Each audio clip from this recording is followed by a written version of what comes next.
Քոչարյան, լսեցիք Անդրանիկ Քոչարյանի ելույթը ամբիոնից, ձեր հորն էր անդրադարձել, նշելով, որ Լևոն Պետրոսյանը Ռոբերտ Քոչարյանին հրավիրեց, որպեսզի խաղաղության հարցը լուծի, բայց նա լուծեց իշխանության հարցը։ Դե ճիշտ չէ, իր մեկնաբանությունն է, իր պատկերացումն է, սա ինչ որ փաստական տվյալ չի հայտնել։ Ես կարող եմ միանշանակ ասել, որ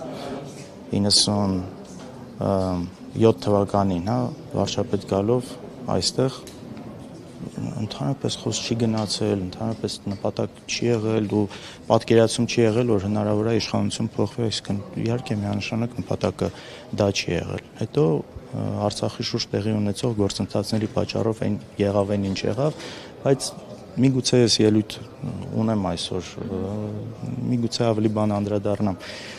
Գիտեք, այստեղ էլ է այլ հարց։ Մի կողմից են որ բաներ են ասում, որոնք ճիշտ չեն, ուզում ես անդրադառնալ։ Մյուս կողմից ասում ես, լավ, մեր ժողովուրդը պիտի նստի էլի նայի, չգիտեմ, 96 թվին ինչ ա եղել։ Այ իմ մոտ անկեղծ էսպես երկընտրանքի հարց կա, այսինքն թողնես այդ իր ասած սուտը շարունակի մնալ, թե գնաս ու այդ ամբիոնից կանգնես, խոսաս 96 թվից, 97 թվից, չգիտեմ։ Գումարումը խորհրդարանը ԱԺ փոխնախագահ է ընտրելու, դուք ձեր խմբակցությունը ինչ որոշում ունեք եւ եթե Վահագն Ալեքսանյանը լինի փոխնախագահներից մեկը, դա ինչպես է անդրադառնալու մթնոլորտի որոշումների վրա։ Գիտեք, նախ մեր որոշման մասին մենք տեղակ կպայենք ինչպես ենք մասնակցելու, չեմ կարծում որ տարբերվելու է նախկին որոշումներից, այս քանի օրվա նմանատիպ որոշումներից։ Ես չեմ կարծում որ դա կարող է լավ անդրադառնալ։ Գիտեք, մարդը կոնկրետ հարց եմ տալիս, ասում, սենց սուտ բան ես ասել։ Լավ, ինչի ես ասել կամ որտեղից։ Ու սրան հակադարձում որ դե բոլորն են ասում դրա համար, մի հատ անգամ ծիծաղով որ դա այդպես է եղել։ Բոլորը կարող են սխալվել, հատկապես մեր հետ կապված նաև շատ տարբեր սուտ խոսակցություններ կա։ Երևի սա էլ է նորմալ որ կա, եթե այդ դիրքում ես եղել, այդ պաշտոնին ես եղել, այս խոսակցությունները շատ կարող են լինել։ Բայց երբ որ քեզ ասում են որ ընկեր սուտ է, նման բան չի եղել, չկա ոչ մի փաստական տվյալ, չկա, ու ասում ես ինքը շարունակում է այսպես իր զորբայությամբ առաջ տանել, ասել չէ, այդպես է եղել, որովհետև ու փաստարկն էլ այնա որ բոլորը դա գիտեն։ Չգիտեմ, չեմ կարծում որ պետք է պարոն Քոչարյան համաձայնվեիք այդ զրոյական կետին եւ առաջարկեիք նաեւ ձեր պայմանը, որ ասենք օրինակ չպետք է անդրադարձ լինի նաեւ այն թեմաներին, ինչա հիմա անընդհատ ասվում է թալան է եղել, կոռուպցիա է եղել, աղքատեկել, հարստացել են, գուցե դուք էլ իրենց այդ զրոյական կետին մի պայման էլ ավելացնեիք, այդ թեմաները փակվեն, որ առողջ մթնոլորտ ունենային խորհրդանում։ Գիտեք, հատկապես այդ ասելուց հետո, այդ առաջարկը հնչեցնելուց հետո այնպես չի որ մենք ասել ենք, չէ, մենք չենք համաձայնվում, բայց մենք ասել ենք որ նա եկեք հասկանաք, նույն այդ բարեկրթությունը ո՞նց է որոշում, որտեղ օրինակ իմ համար միայն այստեղ դահլիճում չի բարեկրթությունը։ Եթե մարդ Facebook-ում ամենավերջին լկտիությունն է գրում, սուտն է տարածում, հետո գալիս է այստեղ, շատ դժվար է այդ մարդու հետ բարեկիրթնել։ Շատ դժվար է, այսինքն առաջինը հենց ձեր ասածը, կարծում իրենք են խախտել, հետ գնալով էլի մնացած, այն ծեծված, նույնիսկ ավառակը պատասնելով ու մինչև հիմա նույնն են անում։ Իսկ այդ շիշ շպրտելը բռունցքներով, ոտքերով իրար հարվածելը ինչ է կարծում կտեղափոխվի այս գումարում, հաշվի առնելով այս նոր գումարման այս սկզբնական փուլը։ Տեսեք, հույս ունեմ, որ չէ, չի լինի նման բան, բայց չգիտեմ, ամեն ինչ էլ կարող է լինել իհարկե։ Կանիծեք, ինչպես Տարիկ Մինասյանն ասում է, չեմ հայհոյի, բայց կանիծեք։ Չէ, անիծելը իմ բանի մեջ չկա, այսպես ոչ բառապաշարի մեջ չկա, ոչ։ Բայց այնո Ինչպես եք պատրաստվում բարձրաձայնել Արցախի ու արցախահայերին վերաբերող խնդիրը, որովհետև նախորդ գումարման ազգային ժողովում, երբ օրինակ Արցախի անուն էիք տալիս, իշխանության ներկայացուցիչները շատ սուր էին ընդունում, ավելին ձեզ մեղադրում էին, նկատի ունեմ ընդդիմությանը, որ Արցախի թեման արծարծելով պատերազմ եք հրահրում։ Տեսեք, մենք մեր նաև նախընտրական շրջանում, մեր ծրագրի մեջ Արցախի հետ կապված մեր մոտեցումները ասել ենք, որ առաջին հերթին արցախցիների իրավունքի համար պայքարելն է, որ անվտանգ հետ վերադարձի իրավունքի համար։ Այստեղ խոսք չի գնում մնացած շատ ժամանակ ես ճիշտ եք ասում, երբ որ մենք խոսում ենք այս ամեն ինչից, մեզ հակադարձում են սա այսպես պատերազմի վտանգ ստեղծելով, բայց բացարձակապես խոսքը դրա մասին չէ, խոսքը իսկապես արդարացի այն իրավունքի մասին է, որը արցախցիները ովքեր բռնի տեղահանվել են,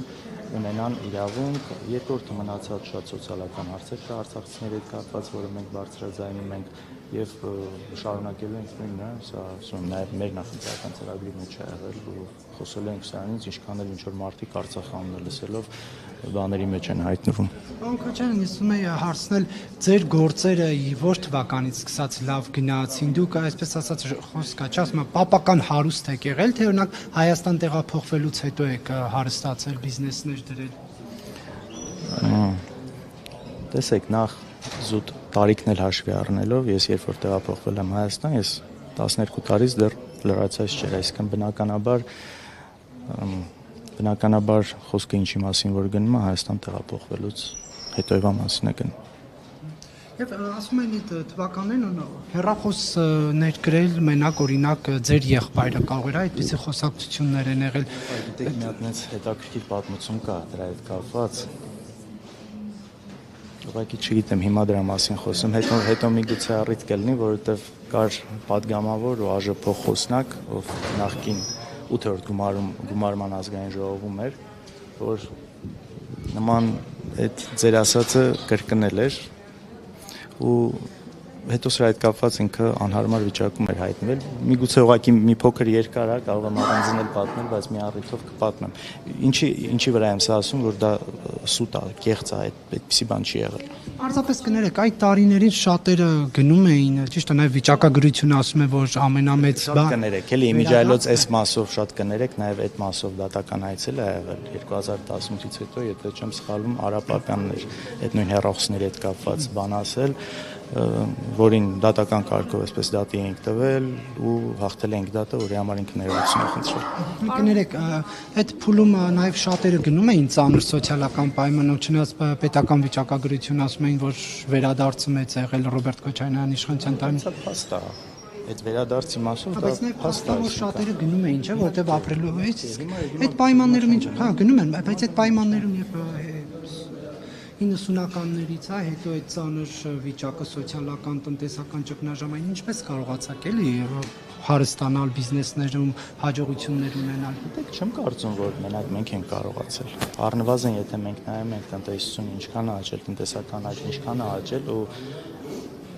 օրինակ դու գիտես, որ կառավարման տարիներին աղքատությունը քանի անգամ է նվազել։ Գիտես։ Չէ, հարցնում եմ, գիտեք թե չէ։ Չէ, սպայն չէ։ Հա 54%-ից, եթե չեմ սխալվում, իջել է 24-25%։ Այսինքն սա լավ ցուցանիշ է, թե ոչ։ Սա ինչ որ բանի մասին խոսում է, թե ոչ, խոսում է, չէ՞։ Հիմա այդ ժամանակահատվածում ու նաև ես ձեզ ասեմ նաև առավելապես նաև 2008-ից հետո տարբեր բիզնես գործունեությունն է ծավալվել, որը տվել է իր արդյունքը։ Հիմա մնացած մասով, երբ որ ինչ-որ դատողություններ են անում չափի ու մնացածի մասով, անկեղծ սա շատ մանիպուլատիվ է, որովհետև օրինակ, երբ որ խոշոր գործարար, հա, որոշները կարող է ասեն օլիգարխ մարդ, ով նաև եղել է падգամավոր անցած խորհրդարանում քաղաքացիական պայմանագրից, պայմանական 90 քանի թվին, 4-5 թվերին, ասենք, գույք է գնել $5,500։ Բավական մեծ անշարժ գույք։ Հիմա այդ անշարժ գույքի գինը ինչքան է։ Միլիոնավոր դոլարներ, չէ։ Ես ինչի եմ դրա վրա օրինակը բերում, բայց արդյոք մենք կարող ենք իրան գնալ ասել կոնկրետ այդ գույքի մասով, քեզ որտեղից ասենք 50 միլիոն։ Չէ, մենք պիտի հարցնենք, քեզ որտեղից են 5500-ը, որով դու գնել ես դա։ Հարցը դեռ մի կողմ դնենք, դա ինչքանով էր ճիշտ գին կամ չէ։ Ուզում ասեմ շատ բաներ, երբ որ դուք այս կետում եք հարցնում, քեզ որտեղից էսքան։ Դու չպետք է այդ կետում հարցնես, դու պետք է այն կետում հարցնես, որովհետև շուկայական արժեքը բարձրանում է մնացած, այսինքն այստեղ էլ ի՞նչն է մանիպուլյացիան։ Այսօրվա գներով շուկայական արժեք են հաշվում, ու ասում են քեզ որտեղից էսքան, պայման ինչ որ թիվ են ստանում։ Բայց այստեղ ավելի արդարացի կլինի։ Ոչ մի արտոնություն չենք ունեցել։ Եթե ասում են պետք է նաև ցույց տան այդ արտոնությունը որն է։ Հիմա այստեղ ավելի արդար կլինի, դու հարցնես այն սկզբնականը ու այն անկեղծ չգիտեմ, հաստատ շատ չեմ ունեցել։ Միլիոնատեր եղել եք դու։ Եվ կնեք մի բան էլ ճշտեմ ու վերջ։ Ճիշտ է, որ Սաֆարիում ամեն մի խփած կենթանու համար $50,000 է վճարում։ Ես գաղափար չունեմ։ Իսկապես չգիտեմ։ Կոնկրետ եթե դուք հասկացա ինչի վրա եք հաղում տալիս, դա եղել է հրավեր եւ մենք դրա համար չենք վճարել։ Մտերիմ մարդ է եղել, որը հրավերը կազմակերպել է, այսպես դա եղել է նախագահությունից տարիներ հետո։ Քաղաքական շրջանակներ, թե՞ չգիտեմ։ Այս բանը չեմ կարողանում հիշել, եթե ճիշտ ասեմ, ով ա եղել, կարծեմ արտասահմանից։ Պարոն Քոչարյան, սահմանադրության հնարավոր փոփոխության մասին խոսակցությունները կրկին ակտիվացել են, նաև Հիկմետ Հաջիևն է խոսել, թող հարց տամ, որ Հայաստանում շուտով սահմանադրության փոփոխություն տեղի կունենա եւ խաղաղության պայմանագրի ստորագրմանը ոչ մի բան չի խոչընդոտի։ Ձեր ֆրակցիայում բոլորի վրա վստահ եք, որ օրինակ սահմանադրության հարցով քվեարկության ժամանակ որևէ մեկը չի միանա քաղաքացիական պայմանագրին, որովհետեւ հիմա ներկայիս իրավիճակով ԿՊ-ին անհրաժեշտ են ընդդիմադիրների ձայները։ Համոզված։ Իսկ եթե եղավ, ինչ կլինի ձեր թիմում նման մարդու Չիլնի, ճակատագիրը։ հա։ Չէ, չի լինի, այս դեպքում հաստատ չի լինի։ Որ վախեցնեն։ Կամ Կալանքով կոմպրոմատներ այնպես։ Տոմեզ այնքան են վախեցրել Նարեկ ջան, ոչ միայն վախեցրել են, նաև նստացրել են, տեսել են, որ դա արդյունք չունի։ Անկեղծ եմ ասում, ես չեմ էլ կարծում, որ մեր մասով կփորձեն։ Ինձ թվում է չեն էլ փորձի անիմաստ։ Չեմ ասում կլինի, խոսքը փորձի մասին ա գնում։ Կարծում եմ փորձ ավելի այնտեղ կարող է լինել, որովհետև Կարծում եք այնտեղ անսկզբունք մարդիկ Նորեկներ են։ անսկզբունք են, որովհետև մենք փորձված ենք, որ հաստատ չի լինի, զուտ էս մասով։ Դու իմ խոսքերը միշտ փորձում ես ուրիշ բան։ Բայց նախորդ գումարման խմբակցությունների մեջ ուզում ես կռիվ մտցնել։ Պարոն Քոչարյան, բայց Չէ, ուղղակի մենք փորձված ենք, որ շատ են փորձը չի ստացվում դրա համար եմ կարծում։ Հա? Եղել են մարդիկ, որ Բայց գոնե լքել են։ բա որ Գոնե լքել են, չեն մնացել ու անցել։ Պատասխանատու պահին։ Չհաշված մի օքու։ Լավ, հա։